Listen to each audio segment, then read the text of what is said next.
കേരള സർവകലാശാല സെനറ്റ് യോഗത്തിൽ നാടകീയ രംഗങ്ങൾ. VC നിയമന സെർച്ച് കമ്മിറ്റിയിലേക്ക് സർവകലാശാല പ്രതിനിധിയെ നൽകിയില്ല.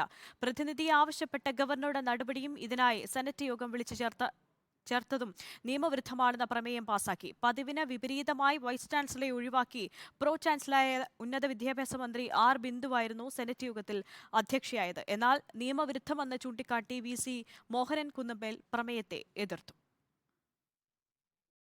സെർച്ച് കമ്മിറ്റിയിലേക്ക് പ്രതിനിധിയെ നൽകണമെന്ന ഗവർണറുടെ അന്ത്യശാസനത്തിന് ഉന്നത വിദ്യാഭ്യാസ മന്ത്രിയെ മുൻനിർത്തിയാണ് സെനറ്റിൽ സർക്കാരും CPM-ഉം തടയിട്ടത്. താൽക്കാലിക VC മോഹനൻ കുന്നുമ്മേൽ അധ്യക്ഷനായിരുന്നുവെങ്കിൽ യോഗത്തിലുയരുന്ന പേരുകളിലൊന്ന് ചാൻസലർക്ക് നിർദ്ദേശിക്കുമായിരുന്നു.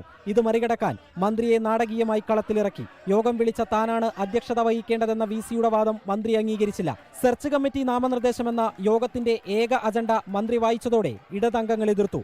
ഗവർണറുടെ നോമിനികളും UDF അംഗങ്ങളും ഇടതംഗങ്ങളെ ചോദ്യം ചെയ്തതോടെ വൻ ബഹളം.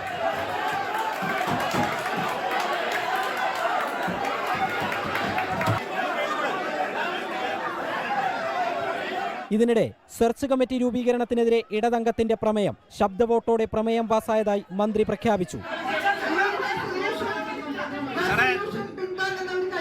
ചില പ്രത്യേക യോഗങ്ങൾ സെനറ്റിന് ചേരാറുണ്ട്. ഇത് അതുപോലുള്ള ഒരു സ്പെഷ്യൽ മീറ്റിംഗ് ആണ്. ബഹുമാനപ്പെട്ട ചാൻസലറുടെ അഭാവത്തിൽ പ്രോ ചാൻസലർ എന്നുള്ള നിലയ്ക്ക് അതിൽ അധ്യക്ഷത വഹിക്കുകയാണ് ചെയ്തത്. ഒരു അംഗം ഒരു പ്രമേയം അവതരിപ്പിച്ചു. ഭൂരിപക്ഷം അതിന്റെ കൂടെയാണ് നിന്നത്. എന്നാൽ ഇത് നിയമവിരുദ്ധമായ പ്രമേയമെന്ന് VC നിലപാടെടുത്തു. ബഹളത്തിനിടെ സെർച്ച് കമ്മിറ്റിയിലേക്ക് ഗവർണറുടെ നോമിനികളും UDF അംഗങ്ങളും പേരുകൾ നിർദ്ദേശിച്ചെങ്കിലും അധ്യക്ഷയായ മന്ത്രി പരിഗണിച്ചില്ല.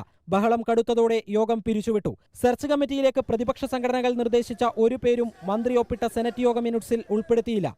ഉന്നത വിദ്യാഭ്യാസ മന്ത്രി നേരിട്ടിറങ്ങി ഗവർണറുടെ നിർദ്ദേശത്തിന് തടയിട്ടതോടെ ഗവർണറും നിലപാട് കടുപ്പിക്കുമെന്നുറപ്പാണ്. വീഡിയോ ജേർണലിസ്റ്റ് ഗോപൻ പ്ലാവോടിനൊപ്പം reporter Sarath K Shasheen. Reporter Thiruvananthapuram.